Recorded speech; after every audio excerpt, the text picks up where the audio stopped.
ইবাদতের জগতে সবচেয়ে ব্যতিক্রম ইবাদত হলো সালাত। একেবারেই ব্যতিক্রম, তার সাথে কোনো ইবাদতের মিল নেই। সব ইবাদতের মধ্যে কিছুটা আপোষ আছে। কেমন? হজ ফরজ বিধান, এবছর করলাম না, সামনে বছর করবো, সমস্যা নেই, করেন, তা একটু ছাড় থাকলো। সিয়াম রোজা আমি অসুস্থ পরে করবো, এটা একটা সুবিধা থাকে। আপনার যাকাত 20 দিন আগে দেন, 20 দিন পরে দেন, এই যে একটা সুবিধা আছে। কিন্তু সালাত এমন একটা ইবাদত যার সাথে কোনো প্রকার আপোষ নেই। অজু করে সালাত আদায় করতে হয় তো পানি নেই, তায়াম্মুম করে করো, মাটি নেই তো অজু তায়াম্মুম ছাড়াই পড়ো। কেবলার দিকে মুখ করে সালাত আদায় করতে হয় তো কেবলা বোঝা যায় না, এমনিতেই পড়ো। দাঁড়িয়ে সালাত আদায় করতে হয় তো দাঁড়িয়ে থাকা যায় না তো বসে করো, বসে থাকা যায় না তো শুয়ে করো।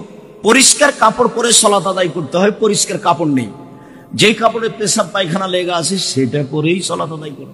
পরিষ্কার অপরিষ্কার কোনো কাপড়ই নেই, কারণ বশত আপনি উলঙ্গ হয়ে আছেন, সালাতের টাইম হয়ে গেছে, এই অবস্থাতেই আপনাকে সালাত আদায় করতে হবে, করতেই হবে।